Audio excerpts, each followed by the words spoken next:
بسم الله الرحمن الرحيم. بيان التشبيه. والتشبيه عبارة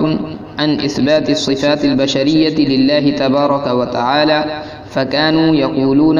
إن الملائكة بنات الله، وإنه تعالى يقبل شفاعة عباده وإن لم يرض بها، كما يفعل الملوك أحيانا مثل ذلك مع أمراء الكبار. ولما لم يستطيعوا إدراك علمه تعالى وسمعه وبصره كما يليق بشان الألوهية، قاسوها على علمهم وسمعهم وبصرهم، فوقعوا في عقيدة التجسيم ونسبوا التحيز إلى الله تعالى شأنه. بیان التشبیہ، تشبیہ کا بیان. والتشبیہ عبارۃ عن اثبات الصفات البشریۃ للہ تبارک و تعالی. تشبیہ نام ہے صفات بشریہ کو ثابت کرنے کا للہ تبارک و تعالی، اللہ تبارک و تعالی کے لیے، یا اس کا ترجمہ اس طرح بھی کر سکتے ہیں، اور تشبیہ اللہ تبارک و تعالی کے لیے بشری صفات کو ثابت کرنا ہے. فَكَانُوا يَقُولُونَ، چنانچہ مشرکین کہتے تھے، ان الملائکۃ بنات اللہ، کہ فرشتے اللہ کی بیٹیاں ہیں، وَإِنَّهُ تَعَالَى، اور یہ کہ اللہ تبارک و تعالی یقبل شفاعت عبادی، اپنے بندوں کی سفارش کو قبول فرماتا ہے، وَإِن لَّمْ يَرْضَ بِهَا، اگرچہ اللہ اس چیز پر راضی نہ ہو، اس چیز سے خوش نہ ہو. كما يفعل الملوك احيانا مثل ذلك، جیسا کہ بادشاہ حضرات اس طرح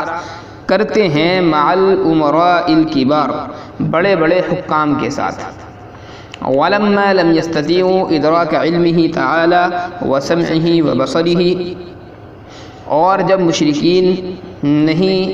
ادراک کر پائے اللہ کے علم، اللہ کے سمع اور اس کے بصر کا،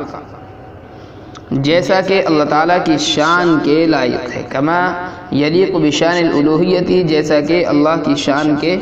لائق ہے. قاسوها علی علمہم وسمعہم، تو پھر انہوں نے قیاس کیا اپنے علم اور اپنے سمع اور اپنے بصر پر. فوقعوا فی عقیدۃ التجسیم، وہ واقع ہو گئے تجسیم کے عقیدے میں، یعنی تجسیم کی گمراہی میں پڑ گئے. وَنَسَبُوا التَّحَيُّزَ إِلَى اللَّهِ تَعَالَى شَأْنُهُ، اور انہوں نے نسبت کر دی اللہ تعالیٰ کی طرف تحیز کی. عبارت میں ایک لفظ تو آیا ہے قاسوہا، قاسا یقیسو قیسن سے ہے، اس کے معنی آتے ہیں قیاس کرنا. تجسیم ہے جسمہ یجسم، تجسیماً باب تفعیل سے ہے، اس کے معنی آتے ہیں جسم والا سمجھنا. ایک لفظ آیا ہے تحیز، باب تفاعل کا مصدر ہے، اس کی معنی ہے کسی جگہ میں ہونا. اس عبارت میں شاہ صاحب رحمۃ اللہ علیہ نے مشرکین عرب کی دوسری گمراہی کا تذکرہ کیا ہے. پہلی گمراہی مشرکین عرب کی وہ شرک تھا کہ اللہ تبارک و تعالیٰ کے ساتھ بہت ساری چیزوں میں دوسری چیزوں کو وہ شریک کیا کرتے تھے. دوسری جو چیز ہے وہ تشبیہ. سب سے پہلے تو شاہ صاحب رحمۃ اللہ علیہ نے عبارت میں تشبیہ کی تعریف کی ہے. عبارۃ عن اثبات الصفات البشریۃ للہ تبارک و تعالی، یہ تشبیہ کی تعریف کی ہے شاہ صاحب رحمۃ اللہ علیہ نے. اس کا مطلب یہ ہے کہ بشری صفات میں سے کسی بھی صفت کو اللہ تعالیٰ کے لیے ثابت کرنا،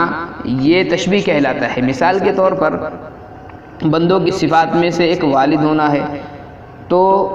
یہ لوگ مشرکین عرب جو تھے اللہ تبارک و تعالیٰ کے لیے بھی اس صفات کو ثابت کرتے تھے. اسی طریقے سے بشری صفات میں سے شکل و صورت والا ہونا، جسم والا ہونا، یہ بھی ہے. ایسے ہی وہ اللہ تبارک و تعالیٰ کے لیے بھی ان چیزوں کو ثابت کرا کرتے تھے. پہلی جو چیز ہے کہ والد ہونا، بیٹا اور بیٹی کا کسی کے لیے ہونا یہ بشری صفات میں ہے، لیکن یہ لوگ اس صفت کو اللہ تعالیٰ کے لیے ثابت کرتے تھے، جیسے کہ شاہ صاحب نے فرمایا ان الملائکۃ بنات اللہ، کہ یہ لوگ یہ بات کہا کرتے تھے کہ فرشتے جو ہیں یہ اللہ کی بیٹیاں ہیں۔ اور ایک مثال اور دی کہ جیسے دنیا کے بادشاہوں کا یہ حال ہوتا ہے کہ بسا اوقات جو بڑا بادشاہ ہوتا ہے، ملک کا وزیر اعظم ہم اس کو کہہ سکتے ہیں، وہ بسا اوقات کسی چیز پر راضی نہیں ہوتا، لیکن اس کے جو چھوٹے چھوٹے وزراء ہوتے ہیں، وزرائے اعلیٰ فرض کر لیں، تو بہت سی ایسی چیزیں ہوتی ہیں کہ اس کی منشا کے خلاف ہوتا ہے، لیکن پھر بھی وہ اپنی منشا کے خلاف ان بڑے بڑے امراء کی بات کو مان لیتا ہے۔ تو ایسے ہی یہ لوگ اللہ تبارک و تعالیٰ کو قیاس کرتے تھے کہ اللہ تبارک و تعالیٰ بھی اپنے مقرب بندوں کی سفارش کو قبول کر لیتا ہے، حالانکہ کبھی کبھی وہ اللہ کی مرضی کے خلاف ہوتی ہے، لیکن اللہ مجبور ہوتا ہے کہ اپنے مقرب بندوں کی سفارش کو قبول فرمائے۔ تو چونکہ کفار عرب نے، مشرکین مکہ نے، مشرکین عرب نے اللہ تبارک و تعالیٰ کی ذات کو اپنے اوپر قیاس کیا کہ جیسے ہمارے دنیاوی معاملات ہیں ویسے ہی اللہ تبارک و تعالیٰ ہے، جیسے ہمارا ایک بادشاہ ہوتا ہے پھر اس کے چھوٹے چھوٹے وزراء ہوتے ہیں، تو گویا کہ اللہ تبارک و تعالیٰ ایک عظیم بادشاہ ہے اور اللہ کے جو مقرب بندے ہیں وہ اللہ کے چھوٹے چھوٹے وزراء ہیں۔ تو یہ اللہ کی ذات کا کما حقہ جو ہے ادراک نہیں کر پائے، کما حقہ اس کو پہچان نہیں پائے۔ اللہ تعالیٰ سنتا ہے، قرآن کریم میں جگہ جگہ پر ہے انہ سمیع، اللہ سننے والا ہے۔ اللہ دیکھتا ہے، بصیر قرآن میں جگہ جگہ ہے۔ علم اللہ تعالیٰ کے لیے صفت ثابت ہے، لیکن یہ لوگ جو ہیں اللہ تعالیٰ کی ان صفات کو صحیح طریقے سے پہچان نہیں پائیں کہ اللہ کے لیے یہ چیزیں ثابت تو ہیں لیکن اللہ کی شان کے مطابق ان کو ثابت مانا جائے۔ اب ان لوگوں نے چونکہ اپنے اوپر قیاس کیا، عام انسانوں پر قیاس کیا، اب چونکہ دنیا کے اندر یہ چیز ہے کہ علم والا ہونے کے لیے، سننے والا ہونے کے لیے، دیکھنے والا ہونے کے لیے کسی نہ کسی جسم کا ہونا ضروری ہے، لہذا جب انہوں نے دیکھا کہ اللہ کی صفات میں سے یہ ہے کہ اللہ سنتا بھی ہے، اللہ دیکھتا بھی ہے، اللہ علم بھی رکھتا ہے، اور دیکھنے کے لیے آنکھ کی ضرورت ہوتی ہے، سننے کے لیے کانوں کی ضرورت ہوتی ہے، علم کے لیے دل و دماغ کی ضرورت ہوتی ہے، تو پھر انہوں نے وہی تمام اعضاء اللہ کے لیے بھی ثابت کیے کہ اگر اللہ سمیع ہے تو گویا کہ اللہ کے کان بھی موجود ہیں، اللہ بصیر ہے تو اللہ کی آنکھیں بھی موجود ہوں گی، اللہ علیم ہے تو اللہ کا دل و دماغ بھی موجود ہوگا۔ اور جب انہوں نے یہ چیزیں ثابت کی تو اب پھر اپنی کم علمی کی وجہ سے، کم فہمی کی وجہ سے انہوں نے یہ عقیدہ بنا لیا کہ جیسے ہم جسم والے ہیں اللہ تعالیٰ بھی شکل صورت اور جسم والا ہے، اور کوئی بھی جسم ہو وہ کسی نہ کسی مقام میں، کسی نہ کسی جگہ میں ضرور ہوتا ہے، اس لیے انہوں نے اللہ تعالیٰ کے لیے بھی یہ چیز اب منسوب کر دی کہ جیسے ہم کسی نہ کسی جگہ میں ہوتے ہیں، کسی نہ کسی مقام میں ہوتے ہیں، اللہ تبارک و تعالیٰ بھی کسی نہ کسی مقام میں موجود ہے۔ مفتی امین صاحب رحمۃ اللہ، مفتی امین صاحب دامت برکاتہ نے اپنی جو ان کی مشہور شرح ہے الخیر الکثیر، اس کے اندر حجت اللہ البالغہ کی ایک عبارت پیش کی ہے شاہ صاحب رحمۃ اللہ علیہ کی، وَمُعَظَّمُ الْخَطَئِ شَيْئَانِ أن يعتقد في الواجب صفات المخلوق أو يعتقد في المخلوق صفات الواجب، فالأول هو التشبيه ومنشأه قياس الغائب على الشاهد، والثاني هو الاشتراك ومنشأه رؤية الآثار الخارقة من المخلوقين، فيظن أنها مضافة إليهم بمعنى الخلق وأنها ذاتية لهم۔ یہ حجت اللہ البالغہ کی عبارت ہے جو مفتی امین صاحب نے اپنی شرح میں درج کی ہے۔ اس کا خلاصہ یہ ہے کہ شاہ صاحب رحمۃ اللہ علیہ فرماتے ہیں کہ دو گمراہیاں ایسی ہیں جو بہت بڑی ہیں، معظم الخطائی شیئان، دو گمراہیاں بہت بڑی ہیں۔ نمبر ایک، واجب تعالی میں مخلوق کی صفات کو مان لینا، یا مخلوق میں صفات خداوندی کو تسلیم کر لینا۔ اگر اللہ تعالیٰ کی ذات میں مخلوق کی صفات کو مانا جائے تو یہ تشبیہ کہلاتا ہے، اور اس کا جو منشا ہوتا ہے وہ غائب کو حاضر پر قیاس کرنا ہوتا ہے۔ اللہ کی ذات غائب ہے، انسانوں کی ذات حاضر ہے، تو انسانوں کی ذات پر اللہ کی ذات کو قیاس کر لیا گیا ہے۔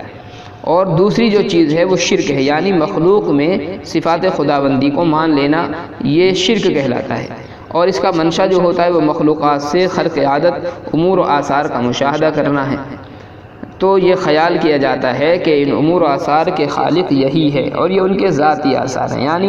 مخلوقات میں اگر خلاف عادت کسی سے کوئی چیز ظہور پذیر ہو جاتی ہے جس کو ہم کرامت سے تعبیر کر سکتے ہیں، کوئی نیک بندہ ہے اور کرامت اس کے ہاتھ پر کوئی ظاہر ہو گئی، اب کم فہمی کی وجہ سے، کم علمی کی وجہ سے لوگ یہ سمجھنے لگتے ہیں کہ یہ جو ہیں اس کرامت کا یہی خالق ہے اور یہ اس کا اپنا ذاتی اثر ہے، حالانکہ اس کا ذاتی اثر نہیں ہوتا، بلکہ وہ تو اللہ تبارک و تعالیٰ کے ایک اثر ڈالا ہوا ہوتا ہے، اور اللہ جب چاہتا ہے اس کو ظاہر فرماتا ہے، جب چاہتا ہے ظاہر نہیں فرماتا۔ تو الغرض یہ کہ مشرکین عرب جو ہیں تشبیہ کے چونکہ عقیدے میں مبتلا تھے، اور تشبیہ کا عقیدہ پھر ہونے کی وجہ سے ان لوگوں نے یہ بھی مانا کہ اللہ تعالیٰ جسم والا ہے، اور جب جسم والا ہے تو اللہ تعالیٰ کسی نہ کسی مکان میں بھی ہے۔ تو اللہ کا جسم والا ہونا اور مکان میں ہونا، یہ دو عقیدے پھر گمراہ کن ان کے ہوئے، چونکہ یہ بات مسلم ہے کہ اللہ تعالیٰ نہ تو جسم والا ہے اور نہ ہی اللہ تعالیٰ کسی حیز اور مکان میں ہے، بلکہ اللہ تبارک و تعالیٰ کی ذات ہر جگہ پر موجود ہے۔